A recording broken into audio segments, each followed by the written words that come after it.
পুনৰ মিত্ৰতাৰ প্ৰসংগ চৰ্চা লাভ কৰিছে আৰু ইতিমধ্যে বিৰোধী দলপতি দেৱব্ৰত শইকীয়াৰ এটা মন্তব্যক লৈ পেলাই বিৰোধী দলসমূহৰ মাজত এক প্ৰকাৰ প্ৰতিক্ৰিয়াৰ সৃষ্টি হৈছে।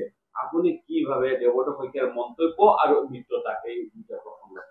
চক দেৱব্ৰত শইকীয়াৰ যিটো ডাঙৰীয়াৰ মন্তব্য, সেই মন্তব্য শুনি মোৰ লগা নাই যে তেখেতে মিত্ৰতাটোক অস্বীকাৰ কৰিছে, তেনেকুৱা কথা লগা নাই। তেখেতে এটা কথা কৈছে যে কংগ্ৰেছক নতুন সভাপতি হোৱাৰ পিছত শিৱসাগৰ জিলাৰ ৫টা সমষ্টিতে কংগ্ৰেছক শক্তিশালী কৰাৰ কামত ব্ৰতী হ'ব বা চেষ্টা কৰিব নিৰ্বাচনত জয়ী লাভৰ উদ্দেশ্যেৰে। গতিকে সেইটোৱে তেওঁ মিত্ৰতা যে নকৰিব বা প্ৰত্যেকটো সমষ্টিতে যে কংগ্ৰেছে প্ৰাৰ্থিত্ব দিব, সেইটো যি ধৰণে ইণ্টাৰপ্ৰেট কৰা হৈছে, মই ভাবোঁ যে সেইটো তেনেকুৱা ধৰণৰ ইণ্টাৰপ্ৰেট কৰাটো সঠিক কথা নহ'ব। কাৰণ ৰাজনৈতিক ক্ষেত্ৰখনত বিভিন্ন প্ৰসংগত মানুহে বিভিন্ন ধৰণৰ বক্তব্য ৰাখে। গতিকে সেই প্ৰত্যেকটো বক্তব্য যদিহে একেবাৰে স্পষ্টভাৱে কথাটো ক'লেহেঁতেন যে নহয় আমি মিত্ৰতাৰ পক্ষত নাই, তেতিয়াহ'লে এইটো এটা বেলেগ কথা।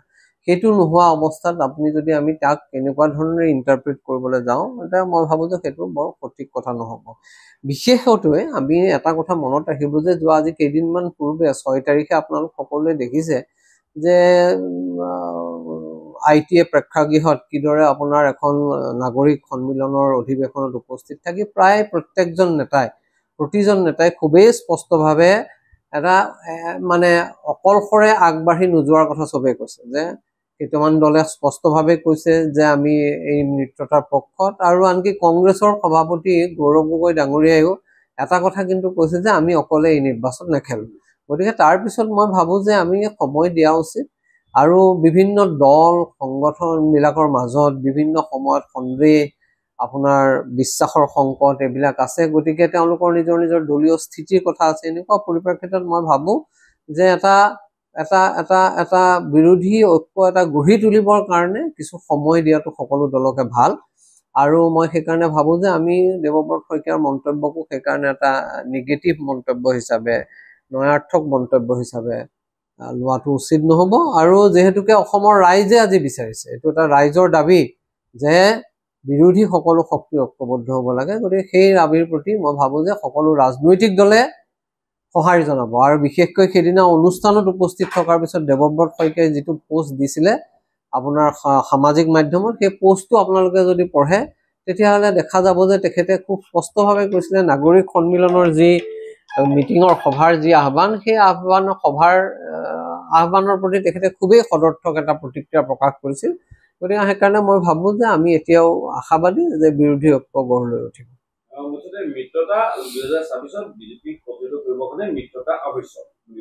নিশ্চিতভাৱে চাওক, এইটো মিত্ৰতাৰ প্ৰশ্নটো আমি ক'বলৈ গ'লে we are not holding the brief for any political party. কোনো পলিটিকেল পাৰ্টি কাইলৈ কংগ্ৰেছ জিকিব নে নিজিকে সেইটো আমাৰ কাৰণে গুৰুত্বপূৰ্ণ কথা নহয়, বা ৰাইজৰ দল জিকিব নে নিজিকে, বা জাতীয় পৰিষদে কিমানখন আসন পাব, বামপন্থীয়ে কিমানখন আসন পাব, সেইটো আমাৰ কাৰণে গুৰুত্বপূৰ্ণ। সেইবোৰ দলবিলাকে নিজে নিজে ঠিক কৰিব, কাৰণ আমি আমাৰ নাগৰিক হিচাপে আমাৰ সীমাবদ্ধতাটোক আমি বুজি পাওঁ। কিন্তু ঘটনাটো হ'ল যে আজি ভাৰতবৰ্ষৰ গণতন্ত্ৰ আৰু সংবিধানক বচোৱাৰ স্বাৰ্থতে সকলো একলগ হোৱাৰ প্ৰশ্নটো হৈছে। আৰু সংবিধান আৰু গণতন্ত্ৰৰ প্ৰশ্ন যেতিয়া আহিছে, সেইকাৰণেহে আমি সকলো ৰাজনৈতিক দলক ঐক্যবদ্ধ হোৱাৰ কথাটো কৈছো। আজি আমি যি কংগ্ৰেছৰ কথা কৈছো, যে কংগ্ৰেছৰ নেতৃত্বত এটা সবল বিৰোধী ঐক্য গঢ়ি তোলাৰ কথা কৈছো, 2011 চনত সেই কংগ্ৰেছ দলৰ বিৰুদ্ধে আমি সকলোৱে সেই কংগ্ৰেছ দলক পৰাভূত কৰিবলৈ ভোট দিবলৈ আহ্বান জনাইছিলো। মই নিজেই আপোনাৰ প্ৰতিদিন বাতৰি কাকতত 2011 ভোটৰ দিনা কিয় কংগ্ৰেছক ভোট দিব নালাগে আখ্যা দি পেলাই আমি প্ৰবন্ধ লিখিছিলো। আমাৰ স্বাৰ্থ, আমাৰ প্ৰয়োজন, আমাৰ কোনো ব্যক্তিগত স্বাৰ্থ নাই। আমি ভাবো যে ভাৰতবৰ্ষৰ সংবিধান আৰু ভাৰতবৰ্ষৰ গণতন্ত্ৰ, অসমৰ সমাজ, আপুনি যোৱা কেইদিনমানত অসমত কি ঘটি আছে আপোনালোকে খুব ভালদৰে দেখিছে। কি ধৰণে এটা পোলাৰাইজেশ্যনৰ দ্বাৰা অসমৰ সমাজক বিধ্বস্ত কৰিবলৈ চেষ্টা কৰা হৈছে। সাধাৰণ মানুহৰ ওপৰত আপোনাৰ আক্ৰমণ নমাই অনা হৈছে। আপোনাৰ কি ৰাভা কওক, কি কাৰ্বি কওক, কি বড়ো কওক, কি আপোনাৰ সংখ্যালঘু মানুহ কওক, সকলোৰে মাটি কাঢ়ি নি আম্বানী আদানীক দিয়াৰ প্ৰক্ৰিয়া আৰম্ভ হৈছে। এনেকুৱা এটা পৰিস্থিতিত যদি কোনোবা ৰাজনৈতিক দলে ভাবে যে তেওঁলোক ঐক্যবদ্ধ হোৱাৰ প্ৰয়োজন নাই বা তেওঁলোকে অকলে যুঁজি এখন যুঁজত জয়ী হ'ব, তেতিয়াহ'লে মই ভাবো যে সেইটো এটা ভ্ৰান্ত ধাৰণা। আৰু তেনেকুৱা ভুল ধাৰণাৰে পৰিচালিত হোৱা ৰাজনৈতিক দলে কোনো কাৰণত কেতিয়াও অসমৰ জাতিৰ স্বাৰ্থত কাম কৰিব নোৱাৰে।